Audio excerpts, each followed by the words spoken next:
اس فساد پہ میں آپ کا واحد نائٹ ہوں ملکہ عالیہ. آپ کو اس کتاب سے پیچھا چھڑانے کے لیے تالیہ کے سوالات کو برداشت کرنا پڑے گا. صوفیہ نے کڑوی سی سانس اندر اتاری اور بظاہر تحمل سے بولی.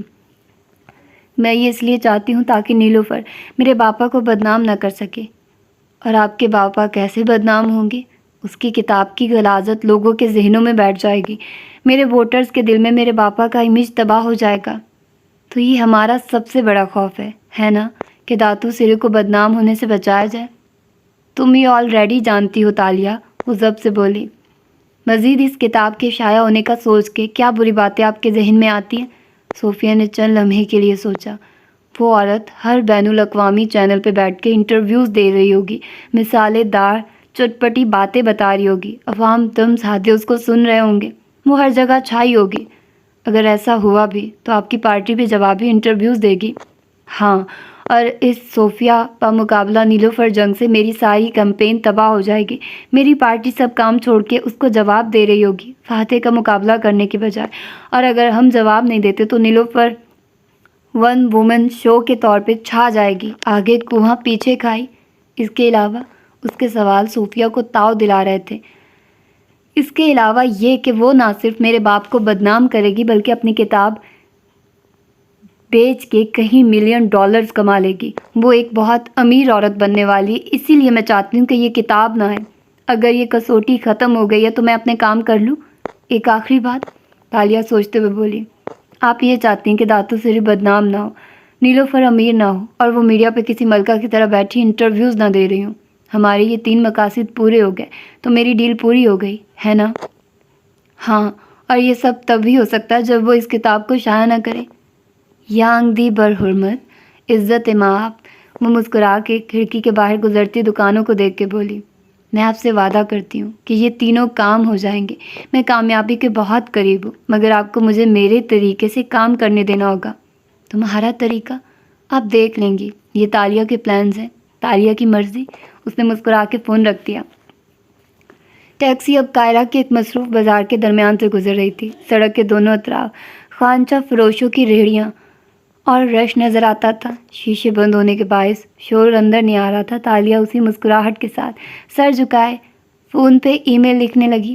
ڈیئر الماس، کتاب کی ٹیبل ریڈ مکمل ہو چکی ہے اور ترجمے کا آغاز ہو گیا ہے. یہ کتاب اتنی ایموشنل اور دل کو چھونے والی تھی کہ اس کو پڑھتے وقت کمرے میں ایک بھی آنکھ خشک نہیں تھی. میں اور میری ٹیم بے چینی سے آپ کا ترکی میں انتظار کر رہے ہیں. کیا ہی اچھا ہو کہ آپ کروز پہ اپنا سفر مختصر کر کے پرسوں ہی ترکی آ جائیں. انڈین سب ایڈیٹر بھی یہاں ہوں گے اور آپ جلد سارے کام مکمل کر کے شادی کی تیاریوں میں میری فیملی کے ساتھ شامل ہو سکیں گی. زینب کامران. ٹیکسی ابھی ہوٹل کے راستے میں تھی جب اسے جوابی ای میل موصول ہوئی. تھینک یو سو مچ زینب، میں بھی یہی سوچ رہی تھی. ہمیں آگے کینیڈا بھی جانا ہے، اس لیے بہتر ہے کہ ہم استنبول کے لیے پرسوں کی فلائٹ بک کر لیں. 1 ہفتہ ہم استنبول میں گزار کے کینیڈا چلے جائیں گے. اور ہاں، میری والدہ کا شادی کے لیے جوڑا بھی تیار ہے. تالیہ نے مسکرا کے رسمی سا جواب دیا اور فون رکھ کے خود سے بولی. اب دیکھتے ہیں چے الماس کہ کس کی عزت کس کے ہاتھ میں ہے. ٹیکسی اب کھجور کے درختوں سے مزین ہوٹل میں داخل ہو رہی تھی. اس نے ایک سرسری سی نظر درختوں کے جھنڈ پہ ڈالی. وہ اس کے اندر کوئی خوف، کوئی ناسٹیلجیا جگانے میں ناکام رہے تھے. شاید وہ ذہنی طور پہ درست ہو رہی تھی. قاہرہ اور غزہ کو ملانے والے پل کے اوپر شام اتر رہی تھی. وہ ایک طویل پل تھا جس کے نیچے نیل بہہ رہا تھا. دریا کے اس کنارے بہت سے ریسٹوران بنے تھے جن کے لان پانی کے دہانے پہ ختم ہوتے تھے. وہاں اونچی ریلنگ بنی تھی. جس ریسٹوران میں اس وقت وہ موجود تھی اس کی ریلنگ کے ساتھ کھڑے ہو تو نیچے دریا اور سامنے پل دکھائی دیتا تھا. یہاں کھڑے ہوئے پل بے حد قریب لگتا تھا. منروا کے سفر نے اسے نیل کا اتنا عادی بنا دیا تھا کہ وہ ایک پہر بھی دریا سے دور نہ رہ سکی تھی. مرحبا. حسب معمول وہ بنا چاک کے اس کے عقب میں آ کھڑا ہوا. البتہ اس کے بولنے پہ وہ نہیں چونکی، بس مسکرا کے گردن موڑی. آج اس نے سر پہ ہیٹ نہیں پہنا تھا بلکہ سیاہ بالوں پہ ہیئر بینڈ لگا رکھا تھا اور لباس بھی ملیشیا کا روایتی بازوک رنگ تھا. گلابی سا اسکرٹ اور اوپر سبز لمبی قمیض، کندھے پہ پھولدار سٹول. مرحبا جہان بھی، تم نے مجھے ڈھونڈ لیا. جہان نے پتلیاں سکڑ کے اچنبھے سے اس کے حلیوں کو دیکھا. تم نے کہا تھا تم کال کرو گی مگر تم نے نہیں کی. البتہ تم نے اپنے پرانے نمبر آن کر لیا اور اپنا حکومتی کریڈٹ کارڈ استعمال کرنا شروع کر دیا. اور اب تمہیں دیکھ کے کوئی دور سے بھی بتا سکتا ہے کہ تم ملے ہو. مجھے کیوں ایسا لگ رہا ہے کہ میں چھپنا نہیں چاہتی، کیونکہ اب مجھے کسی کا ڈر نہیں ہے. تالیہ نے کہتے ہوئے موبائل اسکرین اس کے سامنے لہرائی. جہان نے اسکرین کو دیکھ کے افسوس سے سر جھٹکا. تم انسٹا اور ٹویٹر پہ چیک ان بھی کر چکی ہو، سیلفی بھی ڈال چکی ہو، یعنی تم اپنے عوام کو بتانا چاہتی ہو کہ تم قاہرہ میں ہو. یہ پلان کا حصہ ہے؟ پی کیب والا آدمی سنجیدگی سے پوچھ رہا تھا. جینس کی جیبوں میں ہاتھ ڈالے کھڑا وہ اس کی طرف سے مزید مشکوک نظر آ رہا تھا. ظاہر ہے یہ پلان کا حصہ ہے، وہ چمکتی آنکھوں سے مسکرائی. اور ہاں، میں تمہارا شکریہ ادا کرنا چاہتی تھی. وہ ریلنگ سے ٹیک لگائے کھڑی ہوئی اور بازو سینے پہ لپیٹ لیے. اس کی پشت پہ اب دریا بہہ رہا تھا جس میں دور دور تک کشتیاں تیرتی نظر آ رہی تھی. میرا شکریہ؟ اس نے تعجب سے ابرو اٹھایا. ہاں، کیونکہ میں انسانی نفسیات کو تمہاری طرح باریک بینی میں نہیں سمجھتی تھی. مجھے خود کو کسی کی جگہ رکھ کے سوچنا نہیں آتا تھا. تمہاری مدد کے بغیر میں واقعی نیلوفر کو کون نہیں کر سکتی تھی. اس لیے تمہارا شکریہ. تمہیں کوئی سر پہ چوٹ وغیرہ تو نہیں لگی نا؟ مگر تالیہ نے اس کا طنز نظر انداز کیا اور وہ گردن موڑ کے دریا کو دیکھنے لگی. میں یہ نہیں کہوں گی کہ مجھے صبر کرنا آ گیا ہے، لیکن بہت عرصے بعد مجھے وہی لطف محسوس ہوا ہے جو کسی کو اسکیم کر کے محسوس ہوتا تھا. مگر تب ایک گلٹ بھی تھا جو دل کو سیاہ کر جاتا تھا. اس دفعہ وہ گلٹ نہیں ہے. میں خود کو کریڈٹ دینا چاہتی ہوں. اور واقعی، چہرہ اس کی طرف واپس مڑا، واقعی اپنی عزت کرنا چاہتی ہوں. یہ ٹھیک ہے کیا؟ وہ جو کوئی اور چوٹ کرنے جا رہا تھا. اس بات پہ گہری سانس لی اور جوتے کی نوک سے گھاس کو مسلنے لگا. تمہیں اپنے آپ پہ فخر ہونا بھی چاہیے. جو کام تمہاری وزیر اعظم کے وفادار سپاہی نہیں کر سکے وہ تم نے اکیلے کر دکھایا ہے. اکیلے کہاں، تم میرے ساتھ تھے. تمہیں واقعی سر پہ چوٹ لگی ہے، مگر خیر، میں نے کچھ نہیں کیا. پلان تمہارا تھا، اداکاری تمہاری تھی. یہ تمہارا اپنا کمال تھا. وہ بے نیاز تھا. اسے کوئی کریڈٹ، کوئی ستائش نہیں چاہیے تھی. تم بھی میرے جیسے کام کرتے ہو، مگر تم مجھے گلٹی نہیں لگتے. کیوں؟ کیونکہ میں جانتا ہوں کہ میں کوئی اور کام نہیں کر سکتا تھا. وہ گہری سانس لے کر اس کے ساتھ ریلنگ سے ٹیک لگائے آ کھڑا ہوا. اب دونوں کی پشت پہ دریا تھا. وہ سر جھکائے جوگر سے گھاس کو رگڑتے کہہ رہا تھا اور وہ گردن موڑے اسے دیکھ رہی تھی.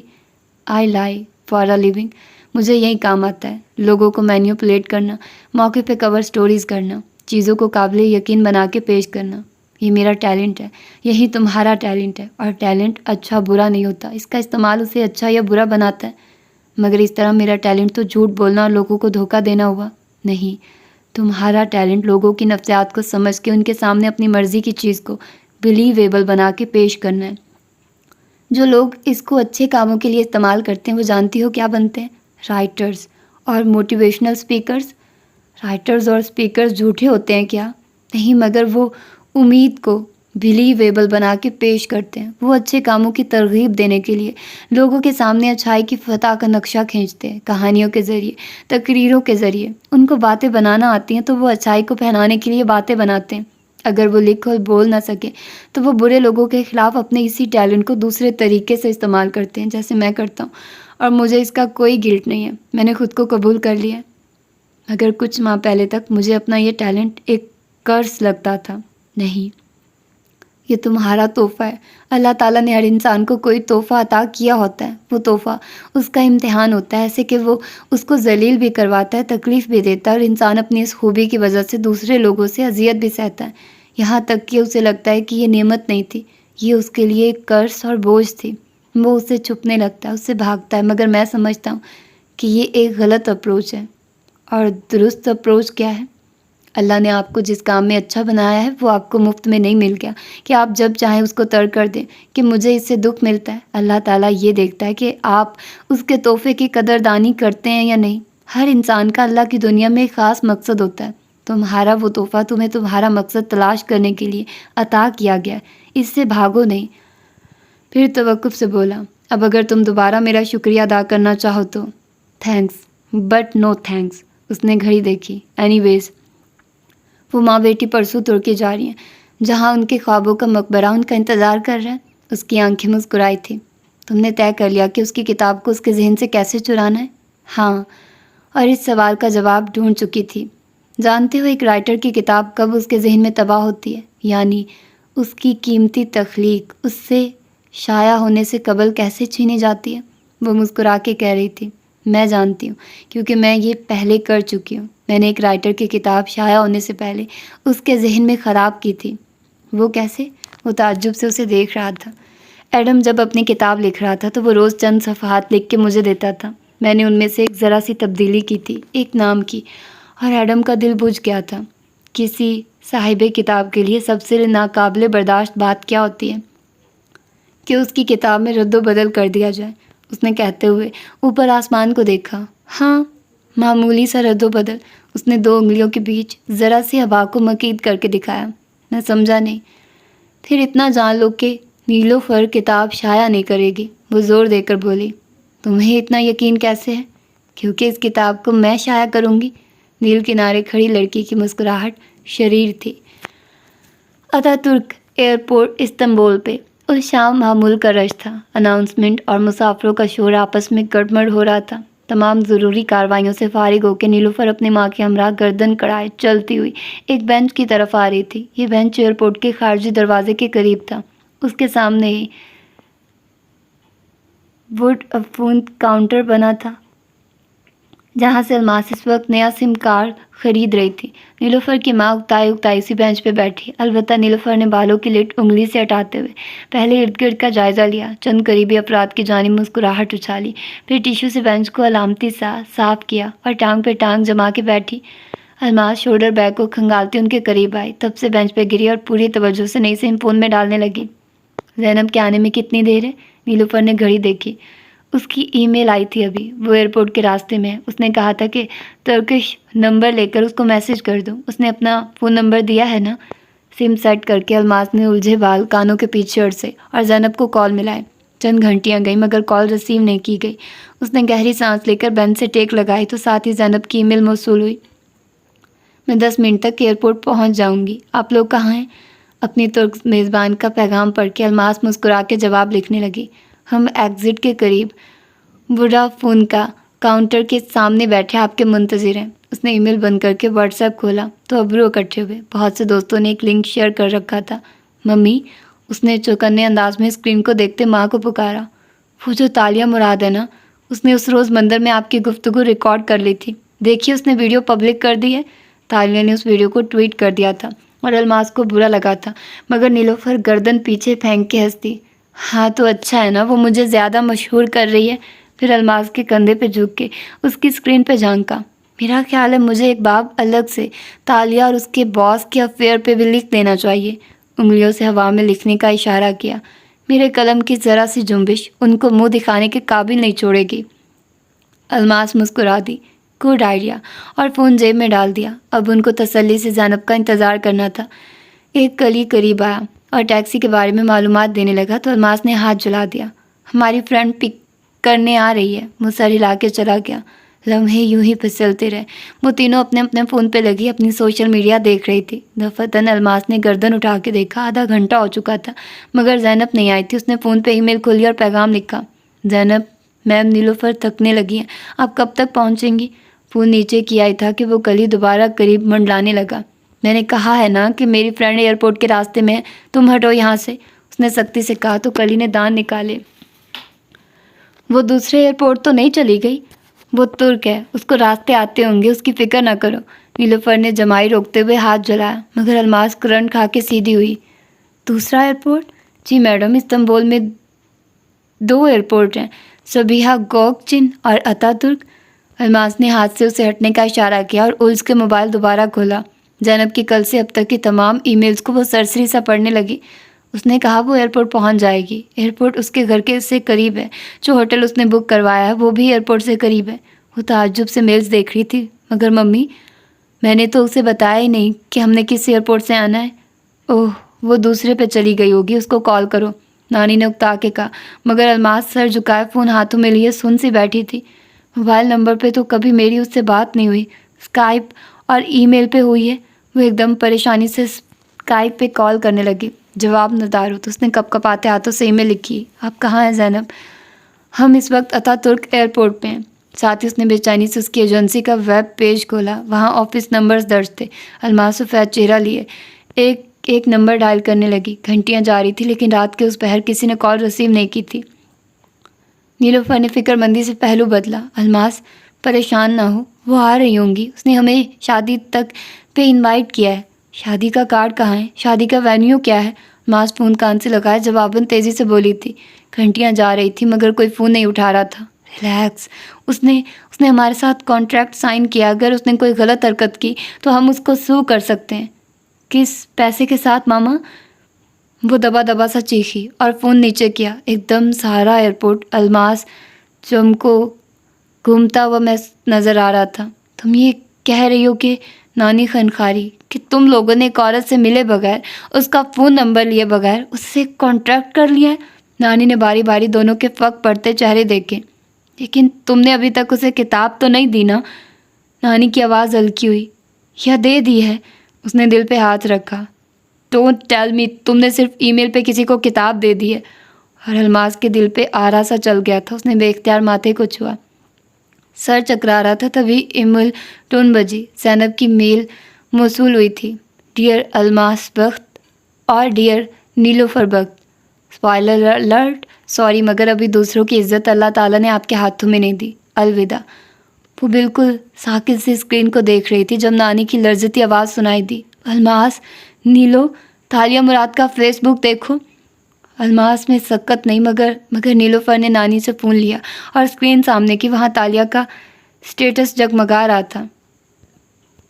میرے پاس نیلوفر بخت کی کتاب سے متعلق دلچسپ معلومات ہے، میں چند منٹ میں فیس بک لائیو کے ذریعے ان کو منظر عام پہ لاؤں گی۔ With love, Taliya. ایئرپورٹ پہ ان کے گرد لوگ آ جا رہے تھے، اعلانات اسی طرح ہو رہے تھے مگر وہ تین عورتیں سن سی بیٹھی نانی کے فون کی اسکرین کو دیکھ رہی تھی۔ دوسروں کی عزت اور ذلت کے فیصلے کرنے والے نیلوفر کے ہاتھ بے بسی سے گود میں دھرے اپنی 2 برس کی محنت کا جنازہ فیس بک لائیو پہ نکلتے دیکھ رہے تھے۔ تالیہ نے ہوٹل روم میں سیلفی سٹک کے ساتھ کیمرہ یوں سیٹ کر رکھا تھا کہ وہ کرسی پہ بیٹھی نظر آ رہی تھی اور پیچھے کھلی کھڑکی سے کھجور کے درختوں کا جھنڈ نیلگو شام میں ڈوبا دکھائی دے رہا تھا۔ وہ ٹانگ پہ ٹانگ جمائے، بالوں کو چہرے کے دونوں طرف میں گرائے، مسکرا کے موبائل کو دیکھ رہی تھی۔ ابھی اس نے ویڈیو کا بٹن آن نہیں کیا تھا، لائیو جانے میں چند منٹ تھے۔ سلام ملیشیا۔ اس نے ساتھ رکھا پیالہ اٹھایا جس میں مالٹے کی پھانکیں بھری تھی۔ سفید اور سیاہ روایتی بازو کے رنگ پہنے تالیہ مسکرا کے کیمرے میں کہہ رہی تھی، میں ہوں تالیہ مراد، لائیو فرام قاہرہ، اور میرے پاس ہے اپنے عوام کے لیے ایک بڑی خبر۔ مالٹے کی پھانک منہ میں ڈالی اور مسکرا کے چباتے ہوئے وقفہ دیا۔ ویڈیو کے ویوز ہر لمحے کے ساتھ بڑھتے جا رہے تھے۔ میں اسی کروز پہ سفر کر رہی تھی جس پہ نیلوفر بخت سفر کر رہی تھی، اور اس سفر کے دوران ان کی ایک ناراض ٹیم ممبر نے مجھ سے رابطہ کیا، اور گیس انہوں نے مجھے کیا بھیجا؟ گود میں مالٹے کی پھانکوں کا پیالہ رکھے اس نے مجھ سے پرنٹڈ کاغذات کا دستہ اٹھایا اور اسکرین کے سامنے کیا۔